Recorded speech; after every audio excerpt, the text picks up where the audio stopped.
I'm part of a business group, and I think with one voice, we believe that business leaders should start to speak out. We believe it's now is not the time for neutrality. That Russians' invasion is unprovoked, it's unacceptable, and we need governments to increase military aid urgently. We need them to transfer the weapons that Ukraine is asking for, and we need countries to stop sending Russia money for oil, gas, and coal. And as business leaders, we've come up with a way in which they can do that, where I don't believe that anybody will suffer much pain. I mean, for instance, Germany has still not put a speed limit on the Autobahn, and yet they're sending enormous checks to Russia every day. But it's not just Germany. Every country should to put a speed limit on cars and vehicles. They should have signposts which are saying, for the next year we are reducing your speed limit by 10 miles an hour.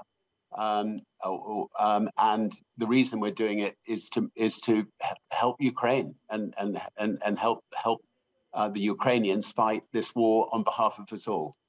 If on top of that, people, cut down on their electricity spend by say 1%, or their air conditioning by 1%, or a range of things that the IEA have suggested, we could take nearly 3 million barrels a day of oil out of the market. Now, that would not only well compensate for the money that's going to Russia, but it would also collapse the price of oil for everybody, so that it would bring down inflation. It would bring down what everybody's paying for the price of oil. But it's not just business leaders such as yourself who would feel the pain. A decision like this would potentially have disastrous political consequences for any government leader, not to mention the everyday people who live in these countries who say they are dependent on Russian oil and gas and can't just suddenly stop. And we also know Russians are already starting to feel,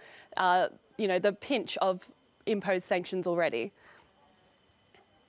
So look, I'm a business leader, and I've been an entrepreneur for 55 years. And we've tried to come up with a way which will not have people in Europe suffer. Ukraine is suffering. You've got mothers and sons and everybody in Ukraine dying every day because of rockets that are coming in from Russia.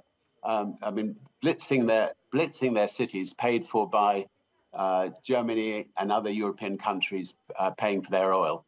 That has to stop, and it has to stop immediately. And the way to make it stop is for us all to share the pain a little bit equally. Is dropping the speed of your car by 10 miles an hour such a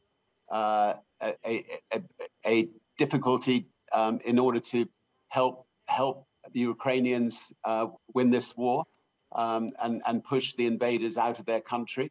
I don't think it is. And the benefits to everybody who drops their speed limit by 10 miles an hour is it will bring the price of oil down for their other 90% of their expenditure. So it'll bring inflation down.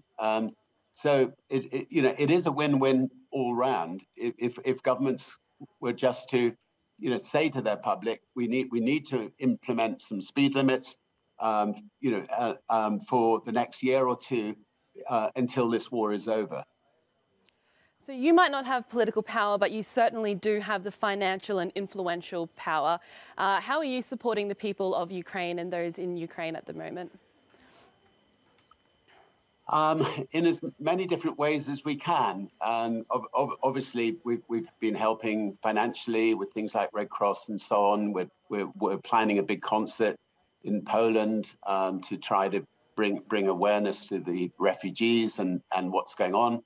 We're doing blogs like this where we're trying to use our business skills to try to help governments find ways to move forward that would be politically acceptable. And I honestly believe that this suggestion is a politically acceptable way forward. And so we are doing everything we can. We had somebody actually in Ukraine over the last few days who just come back and reported to us about what's going on there. I mean, one of the things that she was crying about was that receptionists were going into fight without body armor. I mean, basic needs that that these brave people need. So we're speaking out and trying to draw attention to this rather than the battle for Twitter that's going on in America. I mean, this is far more important that for all of us than some of the other things that are going on in the world. Sure. Sir Richard, lastly, when the war will eventually end, how can business leaders help rebuild Ukraine's destroyed cities, and will they be interested in investing in Ukraine?